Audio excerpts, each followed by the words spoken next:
Welcome to Cozy Tales Collective.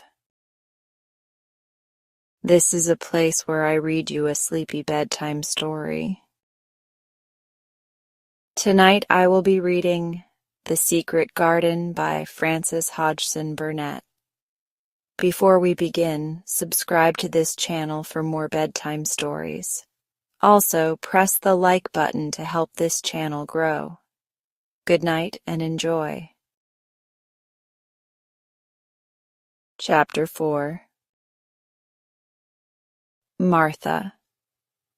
When she opened her eyes in the morning, it was because a young housemaid had come into her room to light the fire and was kneeling on the hearth rug, raking out the cinders noisily. Mary lay and watched her for a few moments and then began to look about the room. She had never seen a room at all like it and thought it curious and gloomy. The walls were covered with tapestry with a forest scene embroidered on it. There were fantastically dressed people under the trees, and in the distance there was a glimpse of the turrets of a castle. There were hunters and horses and dogs and ladies. Mary felt as if she were in the forest with them. Out of a deep window she could see a great climbing stretch of land which seemed to have no trees on it, and to look rather like an endless, dull, purplish sea. "What is that?" she said, pointing out of the window. Martha, the young housemaid, who had just risen to her feet, looked and pointed also. "That there?" she said. "Yes. That's the moor," with a good-natured grin. "Does that like it?" "No," answered Mary. "I hate it." "That's because they're not used to it," Martha said, going back to her hearth. "Thou thinks it's too big and bare now, but thou will like it." "Do you?" inquired Mary. "Aye, that I do," answered Martha, cheerfully polishing away at the grate. "I just love it. It's none bare. It's covered wi' growin' things as smells sweet. It's fair lovely in spring and summer when the gorse and broom and heather's in flower. It smells o' honey and there's such a lot o' fresh air, and the sky looks so high and the bees and skylarks make such a nice noise hummin' and singin'. I wouldn't live away from the moor for anything." Mary listened to her with a grave, puzzled expression. The native servants she had been used to in India were not in the least like this. They were obsequious and servile and did not presume to talk to their masters as if they were their equals. They made salams and called them protector of the poor and names of that sort. Indian servants were commanded to do things, not asked. It was not the custom to say please and thank you, and Mary had always slapped her ayah in the face when she was angry. She wondered a little what this girl would do if one slapped her in the face. She was a round, rosy, good-natured-looking creature, but she had a sturdy way which made Mistress Mary wonder if she might not even slap back, if the person who slapped her was only a little girl. "You are a strange servant," she said from her pillows, rather haughtily. Martha sat up on her heels, with her blacking brush in her hand, and laughed without seeming the least out of temper. I know that," she said. "If there was a grand missus at Misselthwaite, I should never have been even one of the under-housemaids. I might have been let to be scullery maid, but I'd never have been let upstairs. I'm too common, and I talk too much Yorkshire. But this is a funny house for all it's so grand. Seems like there's neither master nor mistress except Mr. Pitcher and Mrs. Medlock. Mr. Craven. He won't be troubled about anything when he's here, and he's nearly always away. Mrs. Medlock gave me the place out of kindness. She told me she could never have done it if Misselthwaite had been like other big houses. "Are you going to be my servant?" Mary asked, still in her imperious little Indian way. Martha began to rub her grate again. "I'm Mrs. Medlock's servant," she said stoutly, "and she's Mr. Craven's. But I'm to do the housemaid's work up here and wait on you a bit. But you won't need much waiting on." "Who is going to dress me?" demanded Mary. Martha sat up on her heels again and stared. She spoke in broad Yorkshire in her amazement. "Canna that dress thy sin?" she said. "What do you mean? I don't understand your language," said Mary. I forgot," Martha said. "Mrs. Medlock told me I'd have to be careful or you wouldn't know what I was saying. I mean, can't you put on your own clothes?" "No," answered Mary quite indignantly. "I never did in my life. My ayah dressed me, of course." "Well," said Martha, evidently not in the least aware that she was impudent, "it's time thou should learn. Thou cannot begin younger. It'll do thee good to wait on thysen a bit. My mother always said she couldn't see why grand people's children didn't turn out fair fools, what with nurses and bein' washed and dressed and took out to walk as if they was puppies." "It is different in India," said Mistress Mary disdainfully. She could scarcely stand this, but Martha was not at all crushed. I can see it's different," she answered almost sympathetically.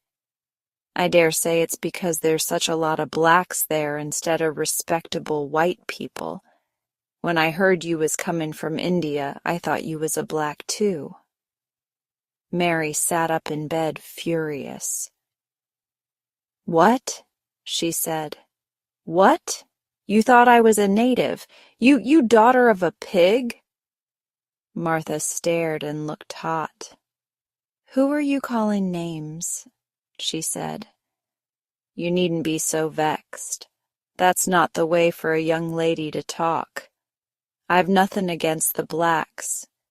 When you read about 'em in tracts, they're always very religious. You always read as a black's a man and a brother. I've never seen a black, and I was fair pleased to think I was going to see one close. When I come in to light your fire this mornin', I crept up to your bed and pulled the cover back, careful to look at you. And there you was, disappointedly. No more black than me, for all you're so yeller." Mary did not even try to control her rage and humiliation. "You thought I was a native. You dared. You don't know anything about natives. They are not people. They're servants who must salaam to you. You know nothing about India. You know nothing about anything." She was in such a rage and felt so helpless before the girl's simple stare, and somehow she suddenly felt so horribly lonely and far away from everything she understood and which understood her, that she threw herself face downward on the pillows and burst into passionate sobbing. She sobbed so unrestrainedly that good-natured Yorkshire Martha was a little frightened and quite sorry for her. She went to the bed and bent over her. You mustn't cry like that there," she begged. "You mustn't for sure. I didn't know you'd be vexed. I don't know anything about anything, just like you said. I beg your pardon, miss. Do stop crying." There was something comforting and really friendly in her queer Yorkshire speech and sturdy way which had a good effect on Mary. She gradually ceased crying and became quiet. Martha looked relieved. "It's time for thee to get up now," she said. "Mrs. Medlock said I was to carry that breakfast and tea and dinner into the room next to this." It's been made into a nursery for thee. I'll help thee on with thy clothes if thou'll get out of bed. If the buttons are at the back, thou cannot button them up thyself. When Mary at last decided to get up, the clothes Martha took from the wardrobe were not the ones she had worn when she arrived the night before with Mrs. Medlock. "Those are not mine," she said. "Mine are black." She looked the thick white wool coat and dress over and added with cool approval, "Those are nicer than mine." "These are the ones thou must put on," Martha answered. "Mr. Craven ordered Mrs. Medlock to get 'em in London. He said, 'I won't have a child dressed in black wandering about like a lost soul,' he said. 'It'd make the place sadder than it is. Put color on her.' Mother, she said she knew what he meant. Mother always knows what a body means. She doesn't hold with black herself." "I hate black things," said Mary. The dressing process was one which taught them both something. Martha had buttoned up her little sisters and brothers, but she had never seen a child who stood still and waited for another person to do things for her, as if she had neither hands nor feet of her own. "Why doesn't thou put on thy own shoes?" she said when Mary quietly held out her foot. "My ayah did it," answered Mary, staring. "It was the custom." She said that very often. It was the custom. The native servants were always saying it. If one told them to do a thing their ancestors had not done for 1,000 years, they gazed at one mildly and said, "It is not the custom," and one knew that was the end of the matter. It had not been the custom that Mistress Mary should do anything but stand and allow herself to be dressed like a doll. But before she was ready for breakfast, she began to suspect that her life at Misselthwaite Manor would end by teaching her a number of things quite new to her. Things such as putting on her own shoes and stockings, and picking up things she let fall. If Martha had been a well-trained fine young lady's maid, she would have been more subservient and respectful, and would have known that it was her business to brush hair and button boots, and pick things up and lay them away.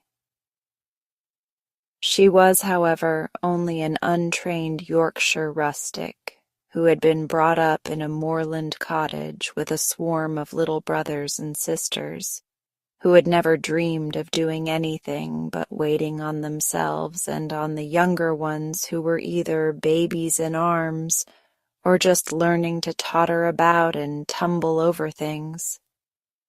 If Mary Lennox had been a child who was ready to be amused, she would perhaps have laughed at Martha's readiness to talk. But Mary only listened to her coldly and wondered at her freedom of manner. At first she was not at all interested, but gradually, as the girl rattled on in her good-tempered, homely way, Mary began to notice what she was saying. You should see 'em all," she said. "There's 12 of us, and my father only gets 16 shilling a week. I can tell you my mother's put to it to get porridge for 'em all. They tumble about on the moor and play there all day, and Mother says the air of the moor fattens 'em. She says she believes they eat the grass same as the wild ponies do. Our Dickon, he's 12 years old, and he's got a young pony he calls his own." "Where did he get it?" asked Mary. "He found it on the moor with its mother when it was a little one, and he began to make friends with it and give it bits of bread and pluck young grass for it. And it got to like him so it follows him about and it lets him get on its back. Dickon's a kind lad and animals likes him." Mary had never possessed an animal pet of her own, and had always thought she should like one. So she began to feel a slight interest in Dickon, and as she had never before been interested in anyone but herself, it was the dawning of a healthy sentiment. When she went into the room which had been made into a nursery for her, she found that it was rather like the one she had slept in. It was not a child's room, but a grown-up person's room, with gloomy old pictures on the walls and heavy old oak chairs. A table in the center was set with a good substantial breakfast, but she had always had a very small appetite, and she looked with something more than indifference at the first plate Martha set before her. "I don't want it," she said. "That doesn't want thy porridge," Martha exclaimed incredulously. "No, that doesn't know how good it is. Put a bit of treacle on it or a bit of sugar." "I don't want it," repeated Mary. "Eh?" said Martha. "I can't abide to see good victuals go to waste. If our children was at this table, they'd clean it bare in 5 minutes." "Why?" said Mary coldly. "Why?" echoed Martha. "Because they scarce ever had their stomachs full in their lives. They're as hungry as young hawks and foxes." "I don't know what it is to be hungry," said Mary with the indifference of ignorance. Martha looked indignant. "Well, it would do thee good to try it. I can see that plain enough," she said outspokenly.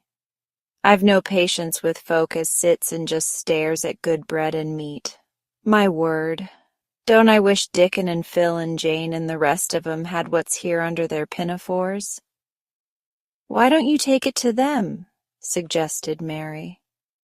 "It's not mine," answered Martha stoutly, "and this isn't my day out. I get my day out once a month same as the rest. Then I go home and clean up for Mother and give her a day's rest." Mary drank some tea and ate a little toast and some marmalade. "You wrap up warm and run out and play you," said Martha. "It'll do you good and give you some stomach for your meat." Mary went to the window. There were gardens and paths and big trees, but everything looked dull and wintry. "Out? Why should I go out on a day like this?" "Well, if thou doesn't go out, thou'll have to stay in, and what has that got to do?" Mary glanced about her. There was nothing to do. When Mrs. Medlock had prepared the nursery, she had not thought of amusement. Perhaps it would be better to go and see what the gardens were like. "Who will go with me?" she inquired. Martha stared.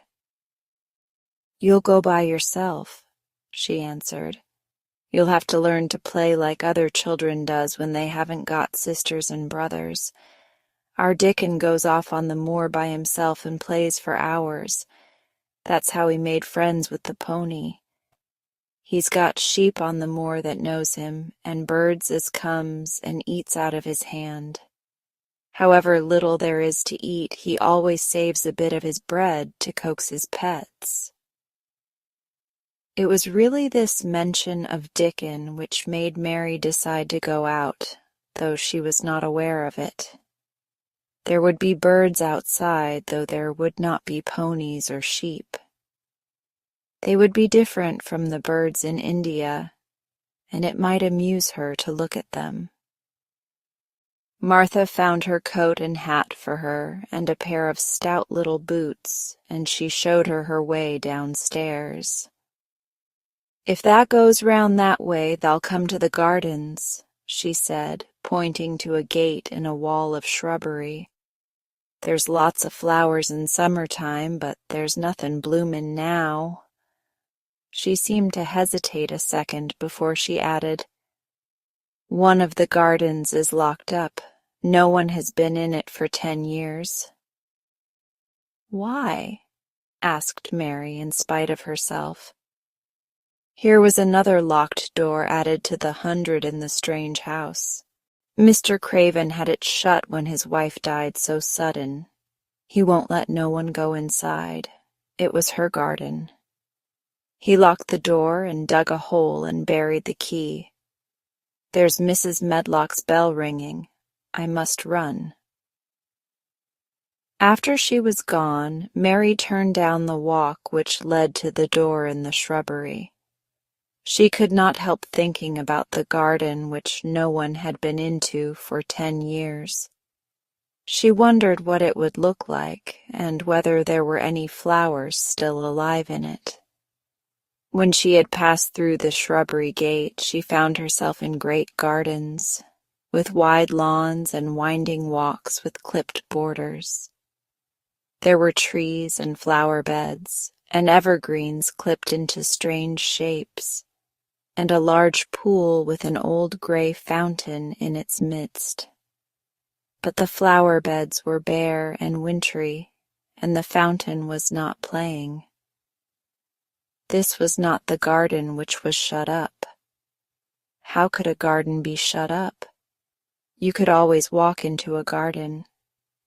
She was just thinking this when she saw that at the end of the path she was following, there seemed to be a long wall with ivy growing over it.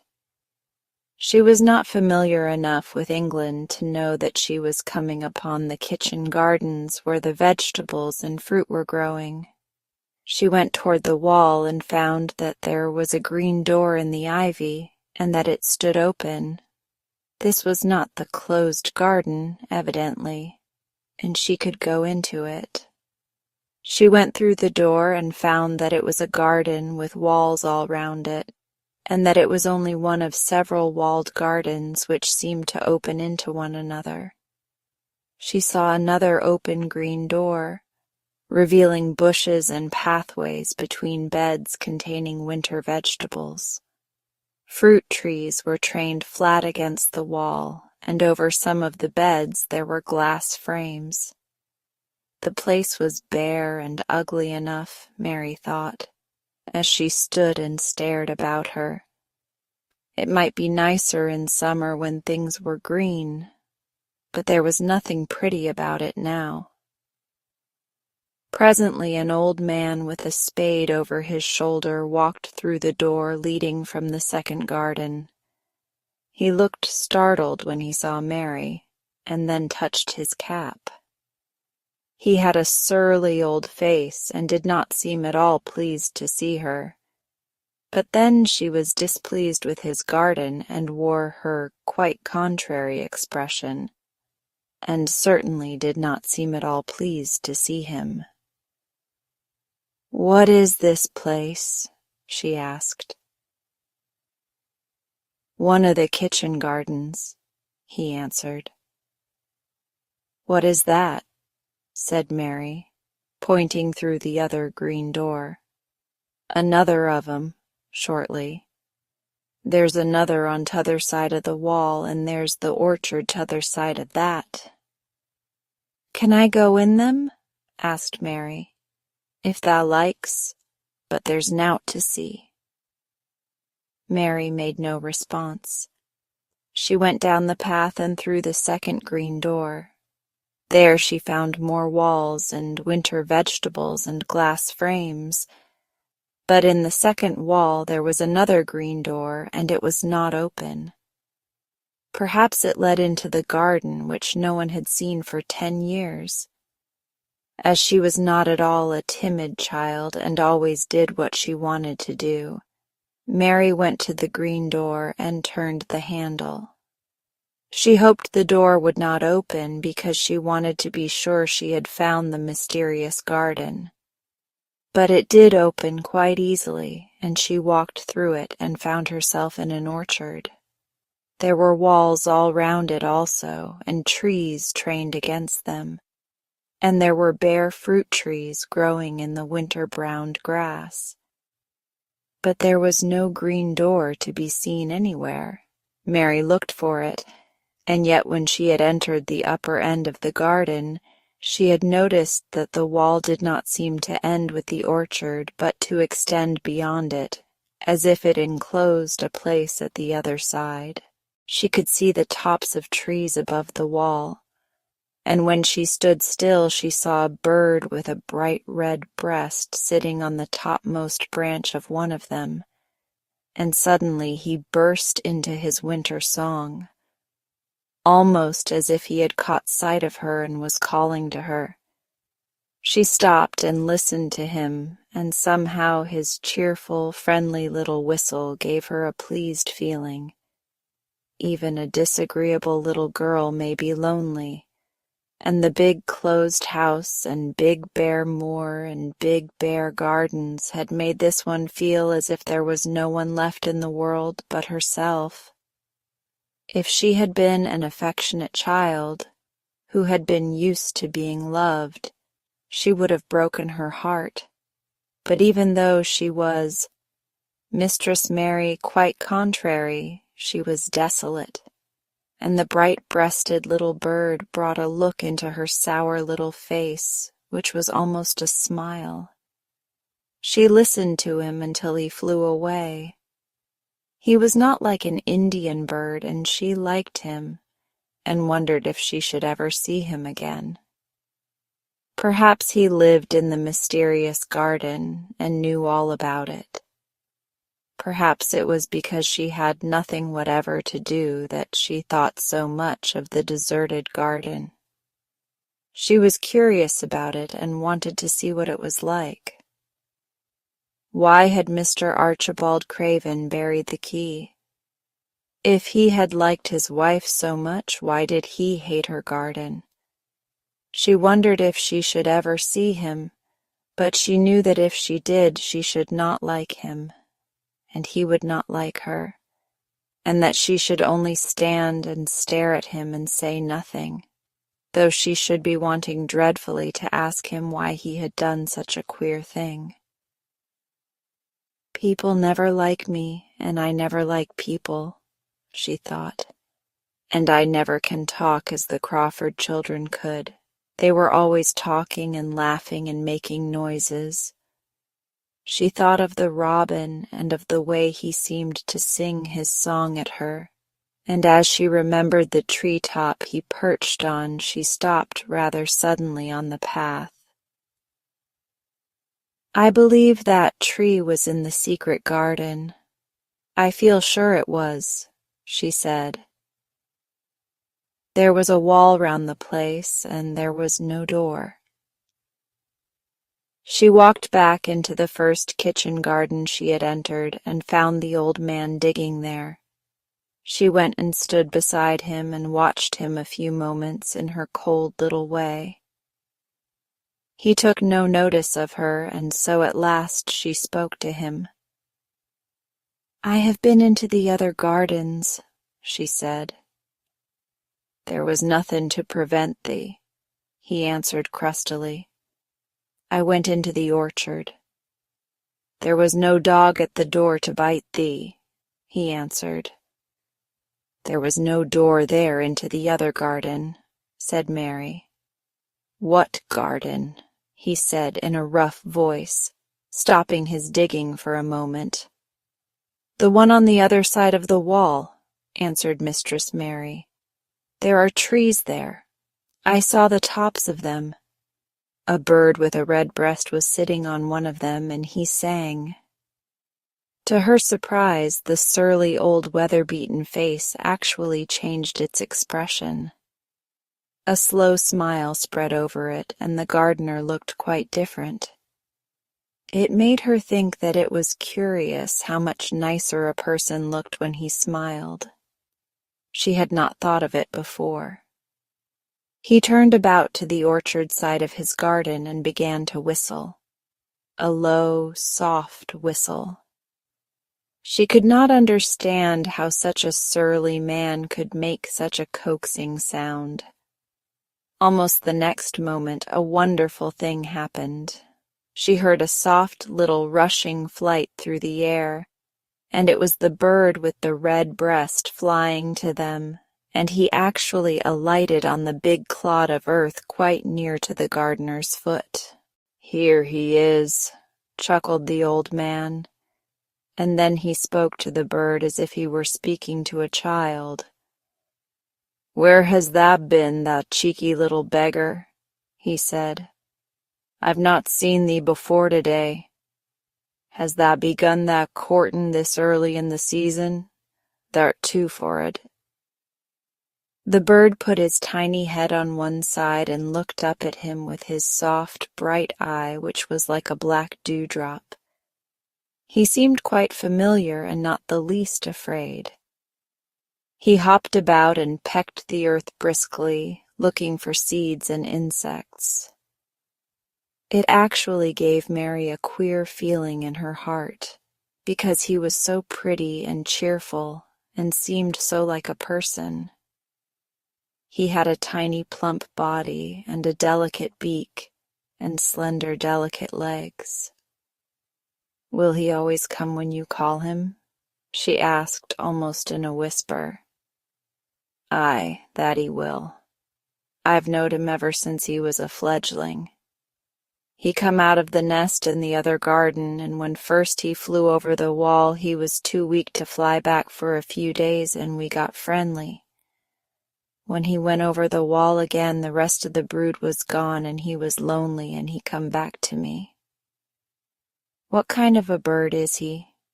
Mary asked. "Doesn't that know?"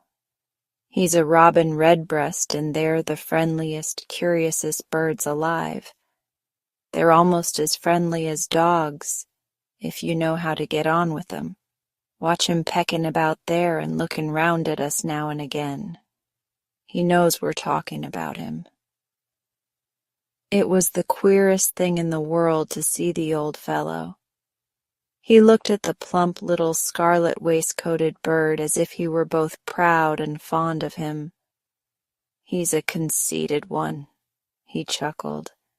"He likes to hear folk talk about him, and curious. Bless me, there never was his like for curiosity and meddlin'. He's always comin' to see what I'm plantin'.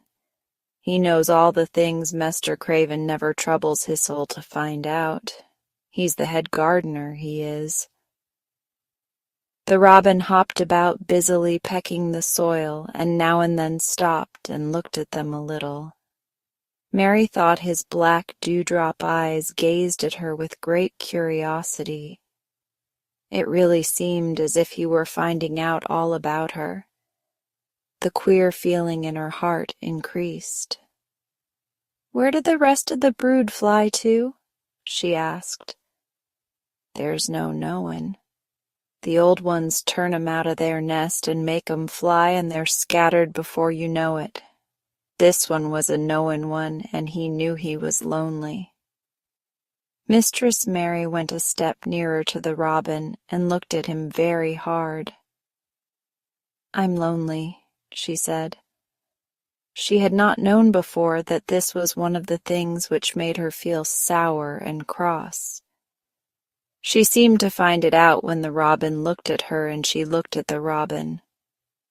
The old gardener pushed his cap back on his bald head and stared at her a minute. "Art thou the little wench from India?" he asked. Mary nodded. "Then no wonder thou'rt lonely. Thou'lt be lonelier before thou's done," he said. He began to dig again, driving his spade deep into the rich black garden soil, while the robin hopped about very busily employed. "What is your name?" Mary inquired. He stood up to answer her. "Ben Weatherstaff," he answered, and then he added with a surly chuckle, "I'm lonely mysel' except when he's with me." And he jerked his thumb toward the robin. "He's the only friend I've got." "I have no friends at all," said Mary. "I never had. My ayah didn't like me, and I never played with anyone." It is a Yorkshire habit to say what you think with blunt frankness, and old Ben Weatherstaff was a Yorkshire moorman.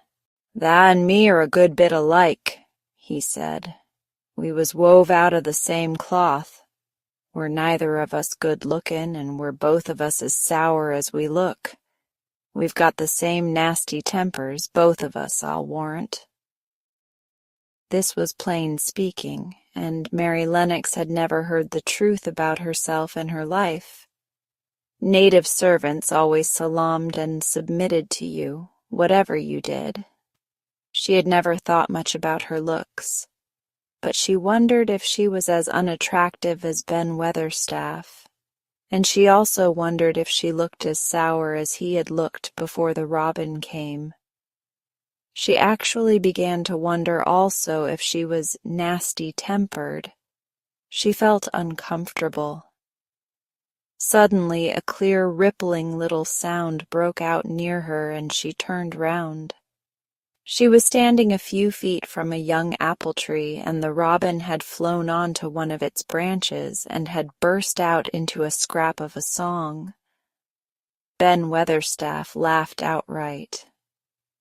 "What did he do that for?" asked Mary. "He's made up his mind to make friends with thee," replied Ben. "Dang me if he hasn't took a fancy to thee." "To me?" said Mary, and she moved toward the little tree softly and looked up. "Would you make friends with me?" she said to the robin, just as if she was speaking to a person. "Would you?" And she did not say it either in her hard little voice or in her imperious Indian voice, but in a tone so soft and eager and coaxing that Ben Weatherstaff was as surprised as she had been when she heard him whistle.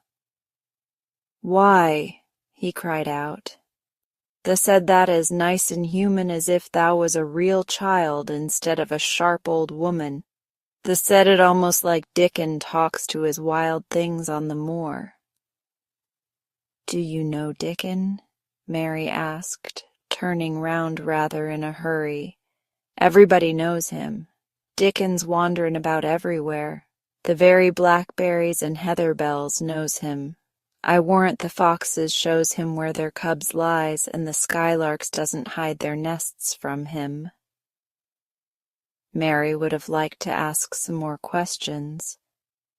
She was almost as curious about Dickon as she was about the deserted garden. But just that moment the robin, who had ended his song, gave a little shake of his wings, spread them, and flew away. He had made his visit and had other things to do. "He has flown over the wall!" Mary cried out, watching him. "He has flown into the orchard. He has flown across the other wall, into the garden where there is no door." "He lives there," said old Ben. "He came out of the egg there. If he's courtin', he's making up to some young madam of a robin that lives among the old rose trees there." "Rose trees," said Mary. "Are there rose trees?"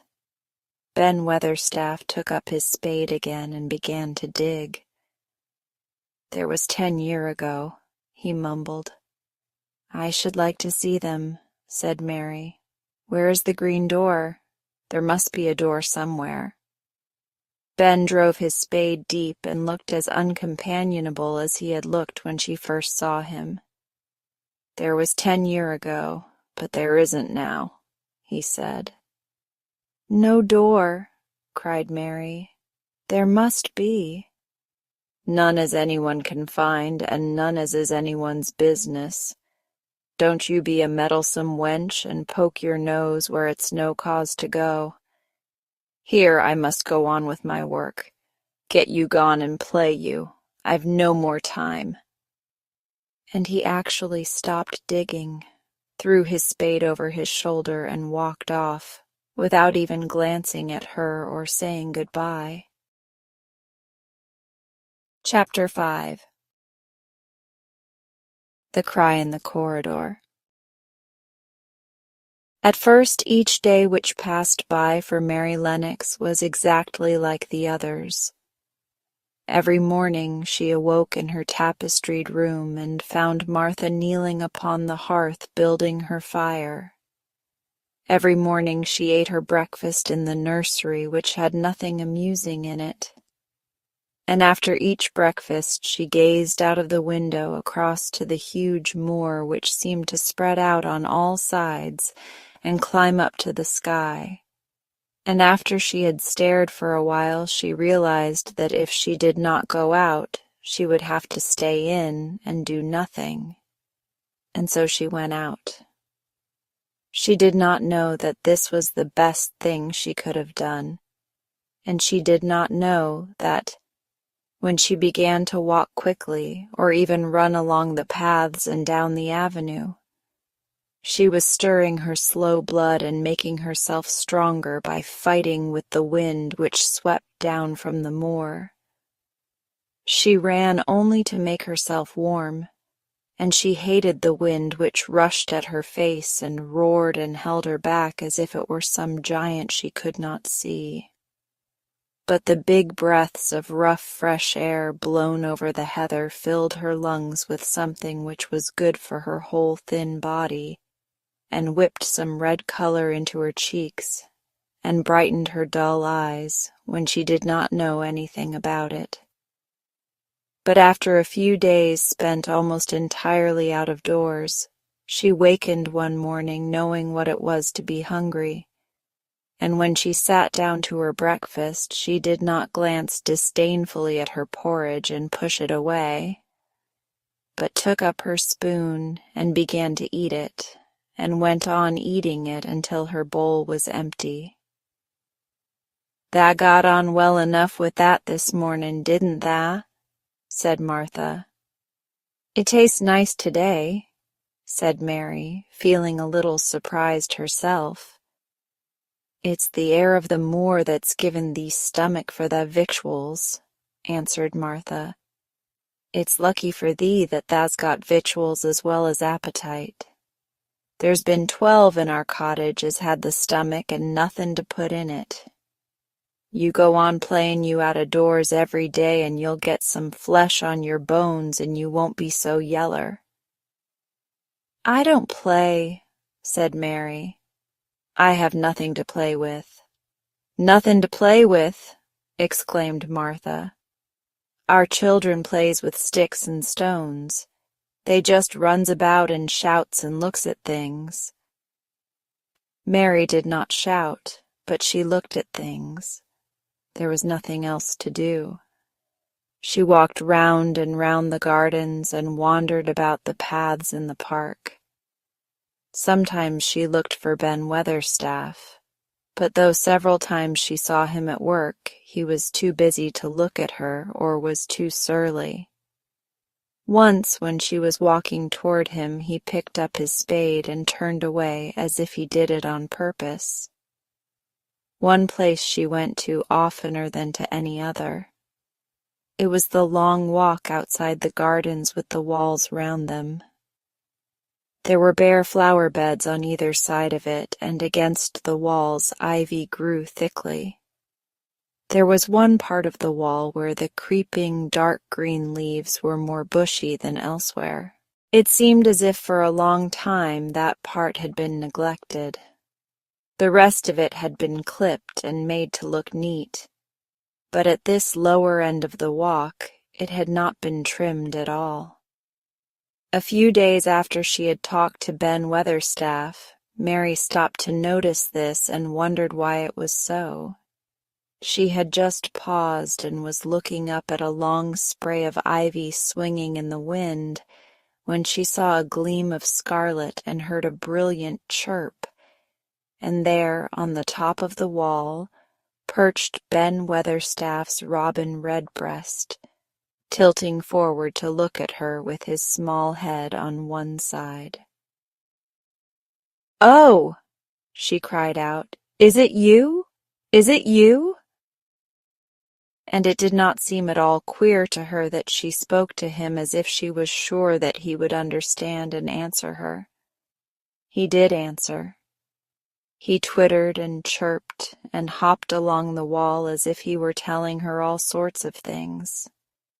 It seemed to Mistress Mary as if she understood him, too, though he was not speaking in words. It was as if he said, "Good morning. Isn't the wind nice? Isn't the sun nice? Isn't everything nice? Let us both chirp and hop and twitter. Come on, come on." Mary began to laugh, and as he hopped and took little flights along the wall, she ran after him. Poor little thin, sallow, ugly Mary. She actually looked almost pretty for a moment. "I like you! I like you!" she cried out, pattering down the walk, and she chirped and tried to whistle, which last she did not know how to do in the least. But the robin seemed to be quite satisfied and chirped and whistled back at her. At last he spread his wings and made a darting flight to the top of a tree, where he perched and sang loudly. That reminded Mary of the first time she had seen him. He had been swinging on a treetop then, and she had been standing in the orchard. Now she was on the other side of the orchard and standing in the path outside a wall, much lower down, and there was the same tree inside. "It's in the garden no one can go into," she said to herself. "It's the garden without a door. He lives in there.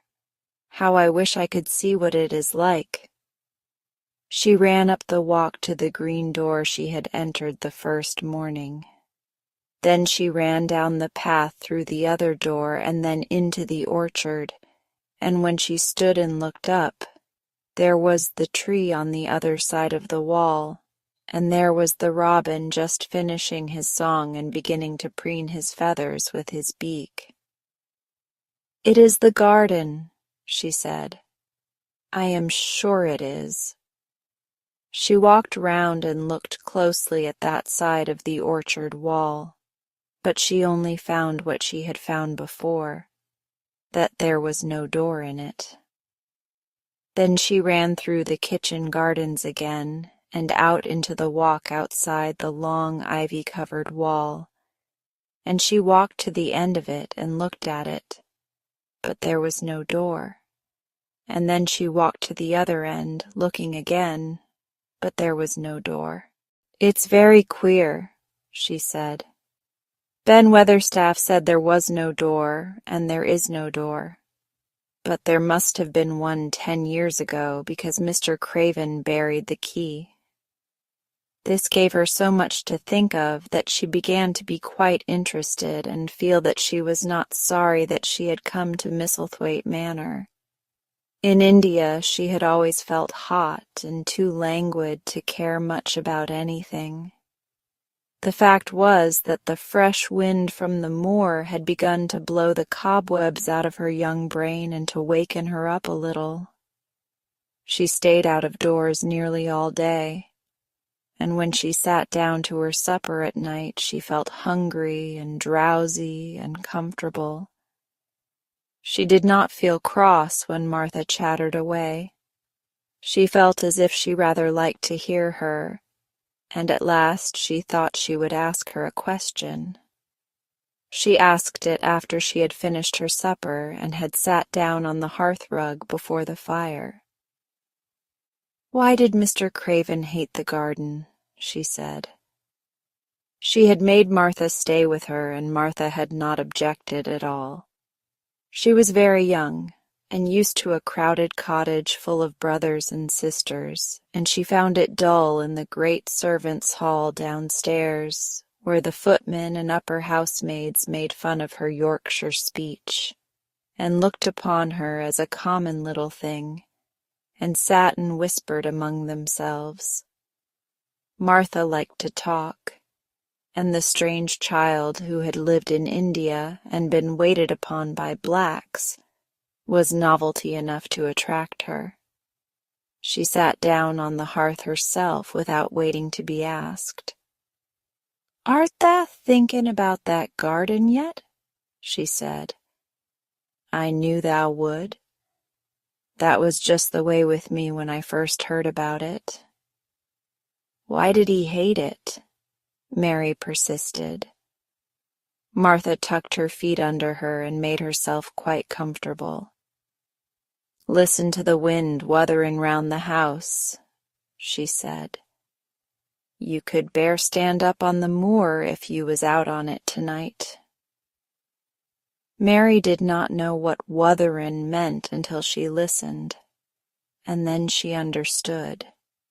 It must mean that hollow, shuddering sort of roar which rushed round and round the house as if the giant no one could see were buffeting it and beating at the walls and windows to try to break in. But one knew he could not get in, and somehow it made one feel very safe and warm inside a room with a red coal fire. "But why did he hate it so?" she asked after she had listened. She intended to know if Martha did. Then Martha gave up her store of knowledge.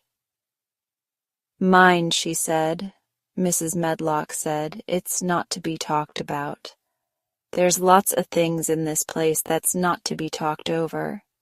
That's Mr. Craven's orders. His troubles are none servant's business, he says. But for the garden he wouldn't be like he is. It was Mrs. Craven's garden that she had made when first they were married, and she just loved it. And they used to tend the flowers themselves, and none of the gardeners was ever let to go in. Him and her used to go in and shut the door and stay there hours and hours readin' and talkin'. And she was just a bit of a girl, and there was an old tree with a branch bent like a seat on it, and she made roses grow over it, and she used to sit there. But one day when she was sittin' there the branch broke, and she fell on the ground and was hurt so bad that next day she died. The doctors thought he'd go out of his mind and die too. That's why he hates it. No one's never gone in since, and he won't let anyone talk about it." Mary did not ask any more questions.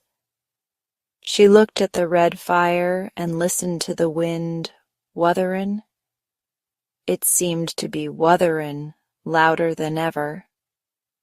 At that moment a very good thing was happening to her. 4 good things had happened to her, in fact, since she came to Misselthwaite Manor. She had felt as if she had understood a robin and that he had understood her. She had run in the wind until her blood had grown warm. She had been healthily hungry for the first time in her life, and she had found out what it was to be sorry for someone. She was getting on. But as she was listening to the wind, she began to listen to something else. She did not know what it was, because at first she could scarcely distinguish it from the wind itself. It was a curious sound. It seemed almost as if a child were crying somewhere. Sometimes the wind sounded rather like a child crying, but presently Mistress Mary felt quite sure that this sound was inside the house, not outside it. It was far away, but it was inside. She turned round and looked at Martha. "Do you hear anyone crying?" she said. Martha suddenly looked confused. "No," she answered. "It's the wind. Sometimes it sounds like as if someone was lost on the moor and wailin'. It's got all sorts of sounds." "But listen," said Mary. "It's in the house, down one of those long corridors." And at that very moment a door must have been opened somewhere downstairs, for a great rushing draught blew along the passage, and the door of the room they sat in was blown open with a crash. And as they both jumped to their feet, the light was blown out, and the crying sound was swept down the far corridor so that it was to be heard more plainly than ever. "There," said Mary. "I told you so. It is someone crying, and it isn't a grown-up person." Martha ran and shut the door and turned the key. But before she did it, they both heard the sound of a door in some far passage shutting with a bang, and then everything was quiet, for even the wind ceased wutherin' for a few moments. "It was the wind," said Martha stubbornly, "and if it wasn't, it was little Betty Butterworth, the scullery maid. She's had the toothache all day." But something troubled and awkward in her manner made Mistress Mary stare very hard at her. She did not believe she was speaking the truth. Chapter 6. There was someone crying, there was. The next day the rain poured down in torrents again, and when Mary looked out of her window, the moor was almost hidden by gray mist and cloud. There could be no going out today. "What do you do in your cottage when it rains like this?" she asked Martha. "Try to keep from under each other's feet, mostly," Martha answered. There does seem a lot of us then. Mother's a good-tempered woman, but she gets fair moithered. The biggest ones goes out in the cowshed and plays there. Dickon, he doesn't mind the wet. He goes out just the same as if the sun was shining. He says he sees things on rainy days as doesn't show when it's fair weather. He once found a little fox cub half drowned in its hole, and he brought it home in the bosom of his shirt to keep it warm. Its mother had been killed nearby, and the hole was swum out, and the rest of the litter was dead. He's got it at home now. He found a half-drowned young crow another time, and he brought it home too and tamed it. It's named Soot because it's so black, and it hops and flies about with him everywhere. The time had come when Mary had forgotten to resent Martha's familiar talk. She had even begun to find it interesting and to be sorry when she stopped or went away. The stories she had been told by her ayah when she lived in India had been quite unlike those Martha had to tell about the moorland cottage which held 14 people who lived in 4 little rooms and never had quite enough to eat. The children seemed to tumble about and amuse themselves like a litter of rough, good-natured collie puppies. Mary was most attracted by the mother and Dickon. When Martha told stories of what Mother said or did, they always sounded comfortable. "If I had a raven or a fox cub, I could play with it," said Mary. "But I have nothing." Martha looked perplexed. "Can thou knit?" she asked. "No," answered Mary. "Can thou sew?" "No." "Can thou read?" "Yes." "Then why doesn't thou read something or learn a bit o' spellin'? Thou'st old enough to be learning thy book a good bit now." "I haven't any books," said Mary. "Those I had were left in India." "That's a pity," said Martha. "If Mrs. Medlock had let thee go into the library, there's thousands o' books there." Mary did not ask where the library was because she was suddenly inspired by a new idea. She made up her mind to go and find it herself. She was not troubled about Mrs. Medlock. Mrs. Medlock seemed always to be in her comfortable housekeeper's sitting room downstairs. In this queer place, one scarcely ever saw anyone at all.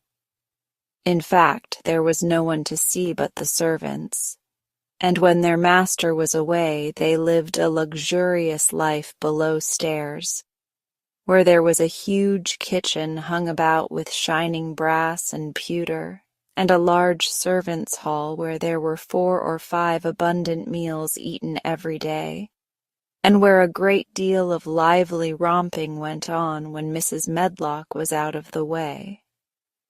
Mary's meals were served regularly, and Martha waited on her, but no one troubled themselves about her in the least.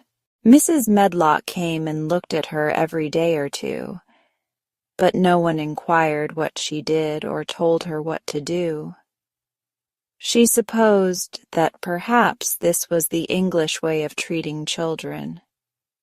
In India she had always been attended by her ayah, who had followed her about and waited on her hand and foot. She had often been tired of her company. Now she was followed by nobody and was learning to dress herself because Martha looked as though she thought she was silly and stupid when she wanted to have things handed to her and put on. "Hasn't that got good sense?" she said once, when Mary had stood waiting for her to put on her gloves for her. "Our Susan Ann is twice as sharp as thee, and she's only 4-year-old. Sometimes thou looks fair soft in the head." Mary had worn her contrary scowl for an hour after that, but it made her think several entirely new things. She stood at the window for about 10 minutes this morning after Martha had swept up the hearth for the last time and gone downstairs. She was thinking over the new idea which had come to her when she heard of the library. She did not care very much about the library itself because she had read very few books, but to hear of it brought back to her mind the 100 rooms with closed doors. She wondered if they were all really locked and what she would find if she could get into any of them. Were there 100 really? Why shouldn't she go and see how many doors she could count? It would be something to do on this morning when she could not go out. She had never been taught to ask permission to do things, and she knew nothing at all about authority, so she would not have thought it necessary to ask Mrs. Medlock if she might walk about the house, even if she had seen her. She opened the door of the room and went into the corridor, and then she began her wanderings. It was a long corridor, and it branched into other corridors, and it led her up short flights of steps which mounted to others again. There were doors, and there were pictures on the walls. Sometimes they were pictures of dark, curious landscapes, but oftenest they were portraits of men and women in queer, grand costumes made of satin and velvet. She found herself in one long gallery whose walls were covered with these portraits. She had never thought there could be so many in any house. She walked slowly down this place and stared at the faces which also seemed to stare at her. She felt as if they were wondering what a little girl from India was doing in their house. Some were pictures of children, little girls in thick satin frocks which reached to their feet and stood out about them, and boys with puffed sleeves and lace collars and long hair, or with big ruffs around their necks. She always stopped to look at the children and wonder what their names were, and where they had gone, and why they wore such odd clothes. There was a stiff, plain little girl rather like herself. She wore a green brocade dress and held a green parrot on her finger.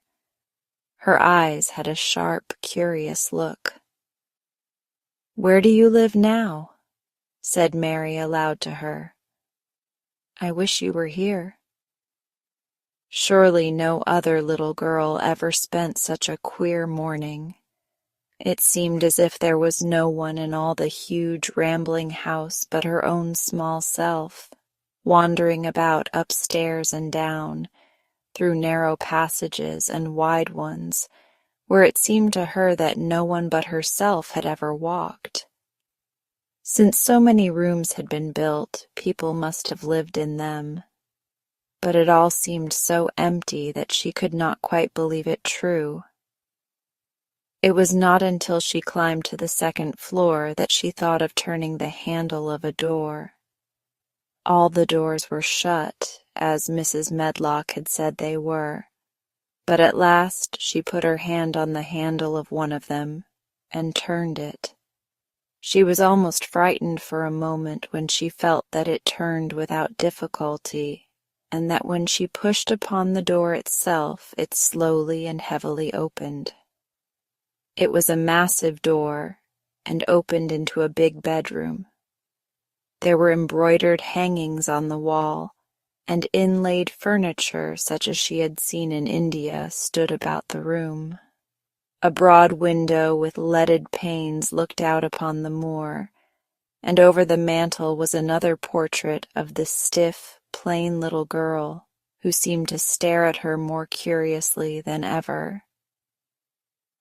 "Perhaps she slept here once," said Mary. "She stares at me so that she makes me feel queer."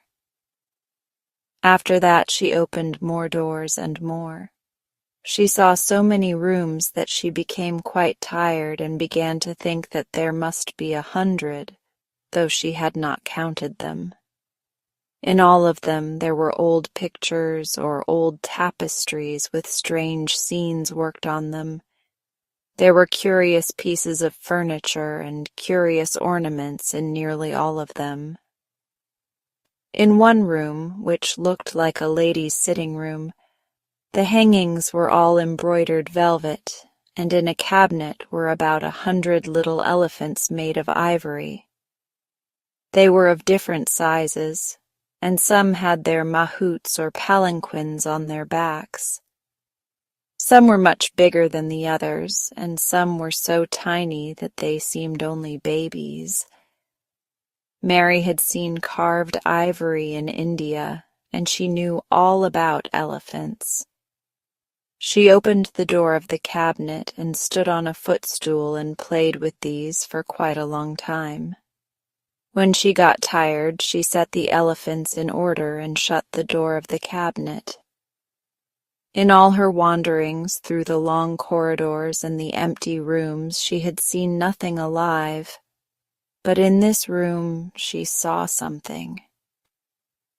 Just after she had closed the cabinet door, she heard a tiny rustling sound. It made her jump and look around at the sofa by the fireplace, from which it seemed to come. In the corner of the sofa there was a cushion, and in the velvet which covered it there was a hole, and out of the hole peeped a tiny head with a pair of frightened eyes in it. Mary crept softly across the room to look.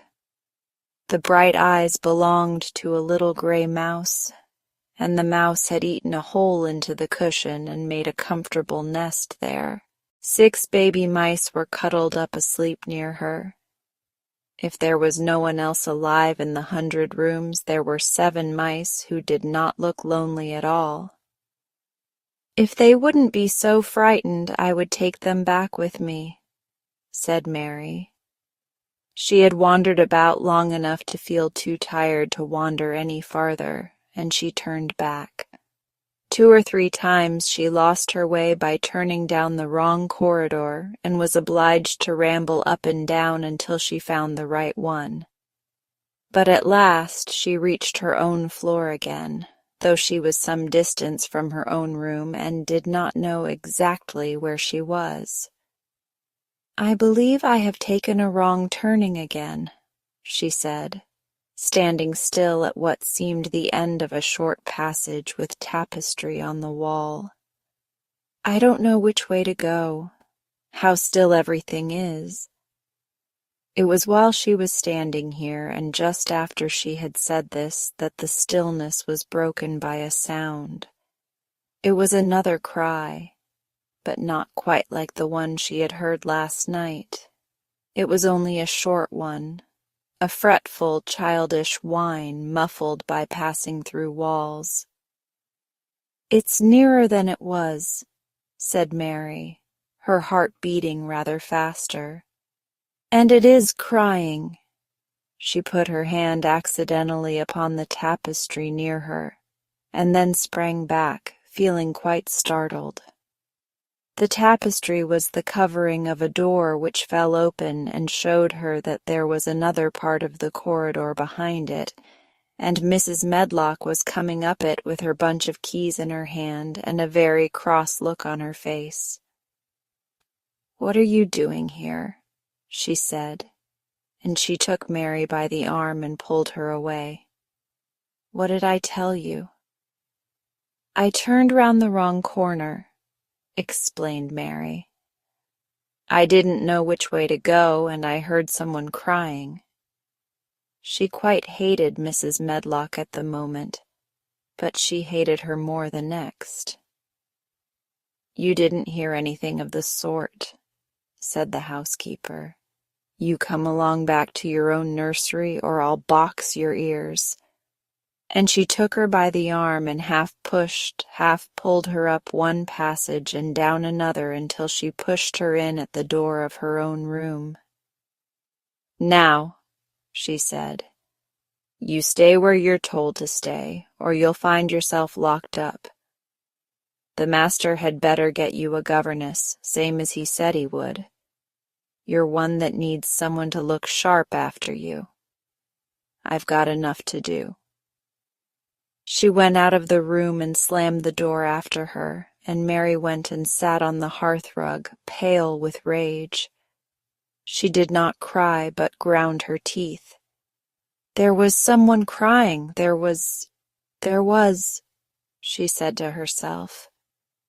She had heard it twice now, and sometime she would find out.